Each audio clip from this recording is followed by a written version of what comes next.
Sa aking nakaraang video ay aking ibinalita na nasa 4 na warships ng Chinese Navy ang namataan ng hukbong sandatahan malapit sa Balabac Island sa Palawan, na kung saan naging dahilan upang mabahala ang mga residente doon at natakot dahil sa sobrang lapit ng mga barko ng China.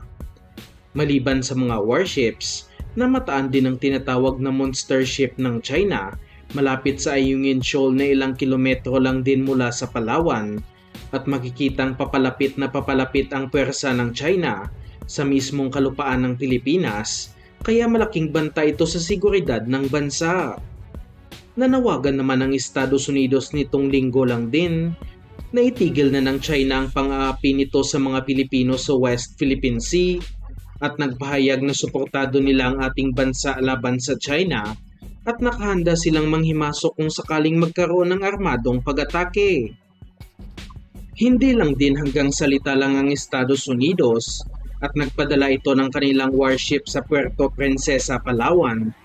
na kung tawagin ay ang USS Manchester na isang Independence-class littoral combat ship ng US Navy na mas malaki pa kumpara sa pinakamalaking barko ng Philippine Navy. Ikinagulat din naman umano ng mga residente doon ang pagdating ng US warship sa Palawan, dahil ilang araw lang ito matapos ang pagdaan ng mga barko ng China sa kanilang isla,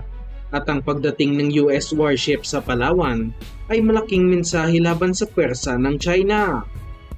Hindi lang din mga barkong pandigma ang pinadala ng Amerika, dahil sa bagong balita na ating nakalap, nagpadala ang US Marines ng kanilang 4 na F-35B stealth fighters kasama ang Philippine Marines sa West Philippine Sea para sa isang live fire drill sa naturang karagatan, at ito ang pinakaunang beses na ginawa ang ganitong klaseng exercise.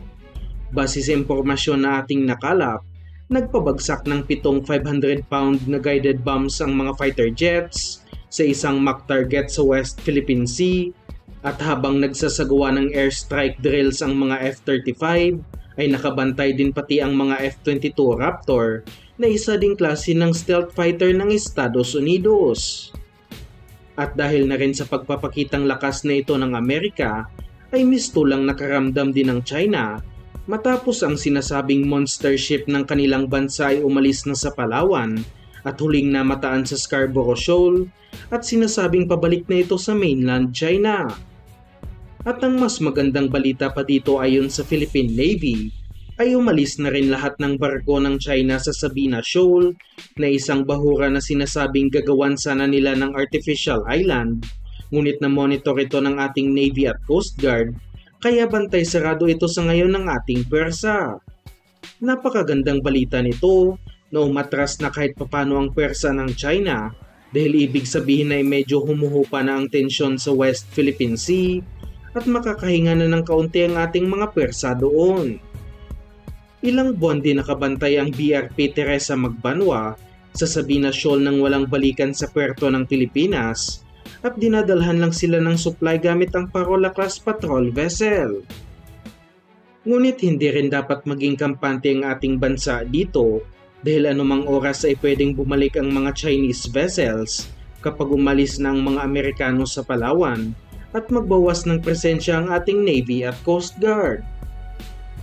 Samantalang sa isa pang balita, patungkol naman sa Philippine Army, paparating na ang ikalawang batch ng mga Ascod II Zebra light tank sa Pilipinas matapos na mataan ang mga naturang tangke sa Israel na tinatransport sa hindi nasabing lokasyon. Sinasabing nasa 5 tangke ang namataan sa Israel, at magandang balita ito para sa ating modernisasyon, dahil sa kabila ng patuloy na giyera sa pagitan ng Israel at mga kalaban nito, ay kaya pa rin ng bansa makadeliver ng mga nasabing defense assets, kaya inaasahang makakakuha pa sila ng bagong kontrata sa Pilipinas ngayong Horizon 3 ng AFP Modernization Program. Malaki ang may tutulong ng Israel sa pagpapalakas ng Philippine Navy, lalo na sa kanilang patuloy na modernisasyon sa ngayon upang makounter ang mga pwersa ng China, at sa mga hindi nakakaalam, ang mga radar sa iba pang defensive weapon na nakakabit sa Miguel Malvar class frigates ay gawa ng Israeli company na Elbit Systems.